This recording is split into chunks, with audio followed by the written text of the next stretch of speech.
Lionel Messi কি কখনো চীনের মহাপ্রাচীর দেখেছেন? কিংবা বার্লিনের প্রাচীরের গল্প শুনেছেন? হয়তো শুনেছেন, কিন্তু 2026 বিশ্বকাপে তিনি এমন এক প্রাচীরের সামনে দাঁড়িয়েছিলেন যার নাম ভজিনিয়া।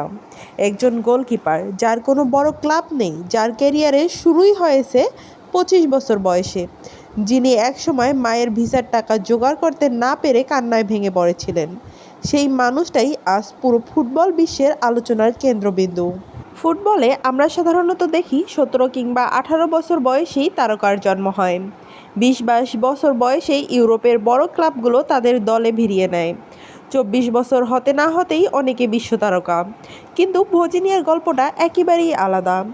যে বয়সে অনেক ফুটবলার ক্যারিয়ারের সেরা সময় পার করেছেন, সেই 25 বছর বয়সেই তিনি প্রথম কোনো পেশাদার ক্লাবের সঙ্গে চুক্তি করেন। এত দেরিতে শুরু করেও তিনি স্বপ্ন ছাড়েননি। ছোট ছোট ক্লাবে খেলেছেন, লড়াই করেছেন, বারবার নিজেকে প্রমাণ করেছেন। ভজিনিয়ার জীবন শুধু ফুটবলের গল্প নয়, এটি সংগ্রামের গল্প। অর্থনৈতিক সংকট ছিল নিত্যসঙ্গী। এমনও সময় এসেছে যখন নিজের মাকে বিশ্বকাপে নিয়ে আসার জন্য প্রয়োজনীয় টাকাও তার হাতে ছিল না। মায়ের ভিসার খরচ জোগাড় করতে না পেরে তিনি কান্না করেছিলেন। ভাবুন তো, একজন ছেলে বিশ্বকাপে খেলছে, কিন্তু সেই ঐতিহাসিক মুহূর্তটা নিজের মা চোখে দেখতে পারবেন না। এই কষ্টটা কতটা গভীর হতে পারে। পরে অনেক মানুষের সহযোগিতায় তার মা যুক্তরাষ্ট্রে পৌঁছান এবং স্টেডিয়ামে বসে ছেলের খেলা দেখেন। মায়ের উপস্থিতি যেন ভজিনিয়াকে আরও অদম্য করে তোলে। বিশ্বকাপে অনেক বড় বড় গোলকিপার ছিলেন, কিন্তু আলোচনার কেন্দ্রে উঠে এলেন এমন একজন যার ক্লাব ক্যারিয়ারও খুব সাধারণ। প্রথমে তিনি শক্তিশালী স্পেনের বিপক্ষে দুর্দান্ত পারফরমেন্স করেন, 7টি গুরুত্বপূর্ণ সেভ। এরপর এলো সেই ম্যাচ যার অপেক্ষায় ছিল পুরো বিশ্ব, আর্জেন্টিনা বনাম কেপো ভার্দে।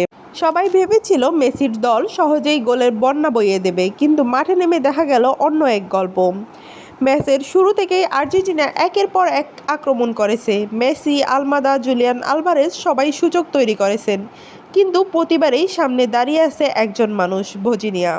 1-on-1 পরিস্থিতিতে দূরপাল্লার শট, বক্সের ভিতরের ফিনিশিং, এমনকি মেসির দুর্দান্ত ফ্রি কিকও তিনি ঠেকিয়ে দেন।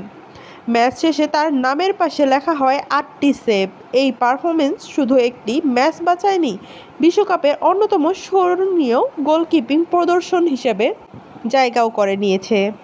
স্কোরবোর্ড হয়তো শেষ পর্যন্ত কেপ ভার্দের পক্ষে ছিল না, কিন্তু ফুটবল সবসময় শুধু স্কোর লাইন মনে রাখে না।